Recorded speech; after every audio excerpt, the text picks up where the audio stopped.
course, when that new directive came down that we have to find $22 million as new dollars, you're not going to get that from your donors, nor should you.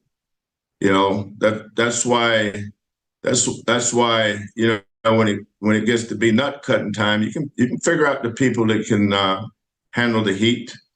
Well, every university is going to have to tighten their belt. This free willy spending stuff is gone, and that's why certain conferences have separated themselves. Their revenue stream is SEC. The SEC is just on a different shelf in the closet. Their budgets. When I got here, 2014, I think our budget was $48 million. That's about 40 to 48, about Conference USA. That's where we were. Now we've steadily increased and improved. Now that we're in the Big 12, we went through a waiting period or a probation period, whatever you want to call it, until we're a full rights member, where we get a full share or a full share member. But just like the schools are going to be held accountable for new revenue streams, finding new dollars out there, so is Brett Yormark. He's the commissioner of the Big 12.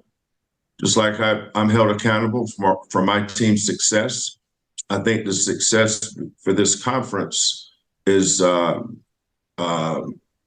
Yormark is going to have his plate full. It's not easy in this day and age because there's so many universities headed down the same direction. But that's one of the reasons why I feel good about the Big 12. I think we got a guy that thinks outside the box. He's coming up with new ideas to keep us competitive.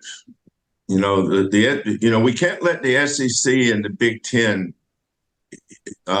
get too far away from us. We got to find a way to stay competitive.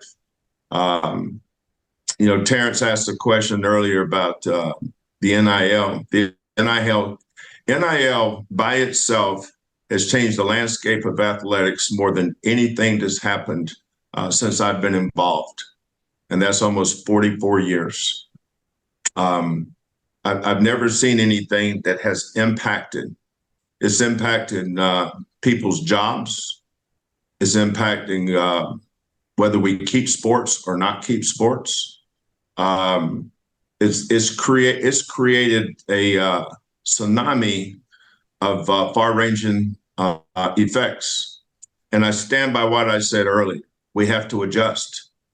This is, I'm not going to call or jump on social media, talk radio, and talk about it. I don't have time for that silliness. You better dig in and figure out how to make it work, because it's not going away. I could tell last year in October when we were going into the season, coaches talk, but we talk shop.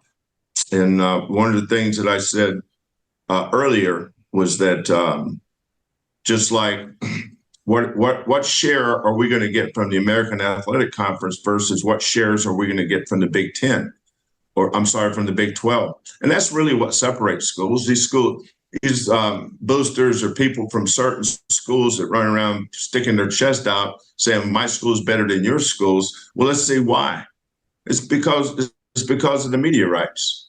You're able to build facilities,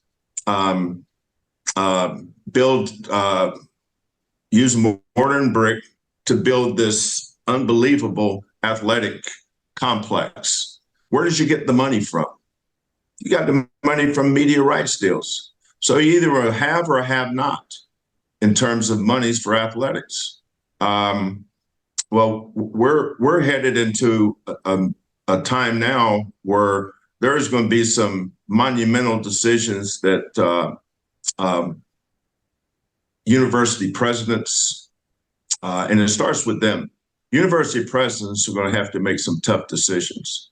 Athletic directors don't have the autonomy to make decisions outside of their boss. The boss here is the president of the university. Her boss is the board of trustees, the board of regents. Their jobs have all of a sudden become extremely difficult because they're going to have to make some decisions that's going to impact student athletes' lives, coaches' lives, and then the domino effect of that is fans, supporters, people that love these programs, and it's going to be tough. We got some tough. If you're in athletics, you have some tough days ahead of you.